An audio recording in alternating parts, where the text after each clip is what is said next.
Introducing your baby to solid foods is an exciting milestone that marks the beginning of their journey into a world of new tastes and textures.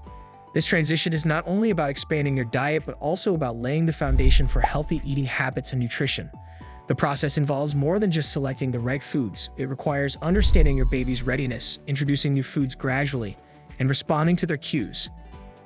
From choosing appropriate first foods to recognizing signs of allergies and managing textures, this guide will walk you through each step of starting solids to ensure a smooth and enjoyable experience for both you and your baby. Number 8. When to start. The majority of infants are ready to begin eating solid foods between the ages of 4 and 6 months. However, the precise time can vary depending on the individual's development. One of the most important signs that your infant is ready to start eating solid foods is when they are able to sit up with support, which enables them to better manage their swallowing and food handling. Having reached this developmental milestone ensures that infants have the requisite strength in their neck and back to engage in eating in a safe manner. Your infant may exhibit interest in food by reaching for your plate, watching you eat with fascination, or opening their mouth when food is provided to them. This is another indication that they are ready to proceed with their development. In addition, it is essential for a newborn to lose the tongue thrust reflex, which is the response that causes them to push objects out of their mouth with their tongue. This response normally begins to lessen between the ages of 4 and 6 months, at which point your infant will be able to properly manage and swallow solid foods. If you are able to recognize these indications, you may assist ensure that your baby is developmentally prepared for the introduction of solid foods, which can contribute to a transition that is less traumatic and more secure regarding the introduction of more complicated foods. Number 7.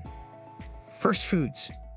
In order to offer your infant a gradual introduction to various textures, you should begin the process of introducing solid foods to them by beginning with single-grain cereals, such as rice cereal or oatmeal that are blended with breast milk or formula.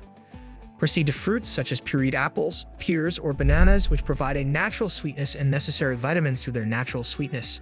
Include pureed veggies such as carrots, sweet potatoes, or peas in your baby's diet. These vegetables are high in nutrients and can assist in the development of your child's taste preferences. The consumption of pureed meats, such as chicken or turkey, should be gradually introduced into their diet in order to provide them with protein and iron. When these foods are introduced one at a time, it can assist identify any potential allergies and ensure that the transition to solid foods results in a balanced and nutritious beginning. Number 6. Introducing foods. When starting solids with your baby, begin with one single ingredient food at a time and wait 3 to 5 days before introducing another new food. This method allows you to monitor for any potential allergic reactions or sensitivities, making it easier to pinpoint the cause if your baby experiences any issues. Start with smooth purees to help your baby adjust to the new textures, and as they become more accustomed to eating solids, gradually introduce thicker, lumpier textures to develop their chewing skills. Begin with small portions, around 1 to 2 teaspoons, and increase the amount gradually as your baby shows interest and tolerance. This gradual approach helps your baby adapt to new foods and prevents overwhelming their digestive system. Number 5. Allergies and safety. When introducing solid foods, it is essential to be aware of the potential for allergic reactions as well as choking concerns. Introduce common allergens like peanuts, eggs, and dairy in small amounts to your infant in order to lessen the likelihood of them developing an allergy. During this process, you should regularly monitor your child for any signs of an allergic response, such as rashes, swelling, or difficulty breathing. With this cautious approach, possible allergens can be identified early on, hence reducing the likelihood of allergic reactions. While this is going on, you should be on the lookout for potential choking dangers by avoiding foods such as whole nuts, grapes, and large chunks that have the potential to obstruct your baby's airway. To make it simpler for your infant to chew and swallow food in a secure manner, you should always make sure that the food is chopped into digestible pieces that are small. Number 4. Feeding tips. It is important to have patience when introducing solid foods to your infant because it may take numerous attempts before they accept a new meal they have tried. One of the most important things is to be persistent without applying pressure, as frequent exposure improves the possibility of acceptance. To ensure that your kid has a balanced diet and to assist in the development of his or her palate, it is vital to offer a range of foods in addition to exercising patience. When your baby is exposed to a wide variety of flavors and textures, not only does it help them meet their nutritional requirements, but it also inspires them to become more adventurous eaters. Not to be overlooked is the practice of responsive feeding, which involves paying close attention to the indications that your baby gives you. For the sake of respecting their autonomy and assisting them in developing a healthy relationship with eating, it is essential to refrain from forcing them to consume food if they choose not to or refuse to consume it. Number 3. Mealtime routine. Establishing a routine that is regular when introducing solids to your baby is extremely important.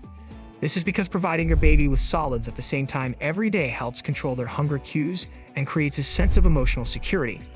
This consistency is in harmony with their natural cycles, and it has the potential to make mealtimes more enjoyable and less stressful for them.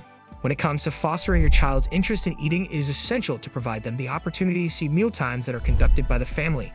When children observe other people eating, it not only helps them comprehend the social components of eating, but it also encourages them to try a wide range of foods, which ultimately results in a more favorable experience for them when they are transitioning to solid foods. Number 2, nutritional needs. When babies are 6 months old, their natural iron stores begin to drain, which means that they require more iron to sustain their rapid growth and development. This is because babies' iron stores begin to diminish. Introducing meals that are high in iron is quite important at this point.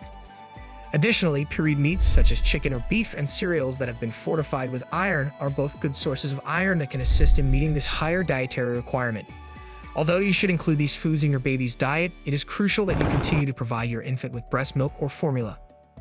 Breast milk or formula is the primary source of nutrition and essential nutrients for your infant until approximately the age of 12 months. Your baby will not only receive the majority of the calories that they require from breast milk or formula, but they will also receive other essential nutrients that complement the iron-rich solids. This will ensure that your baby has a diet that is both balanced and complete as they transition to eating more solid foods. Number 1. Common concerns. If your infant experiences constipation after beginning solid foods, you can assist alleviate their pain by providing them with pureed prunes, which function as a natural laxative, and by increasing the amount of water they consume in order to encourage regular bowel movements. In addition, the consumption of foods that are high in fiber can be of assistance in alleviating constipation. In order to prevent allergic reactions, it is essential to gradually introduce new foods to your infant and keep a close eye out for any unpleasant reactions, such as rashes or swelling. Consult your doctor if you have any reason to believe that you may have an allergy or if there is a history of allergies in your family. This will allow you to receive individualized guidance and ensure that any potential problems are treated as soon as possible. Thanks for watching. Subscribe to the channel and hit the bell icon.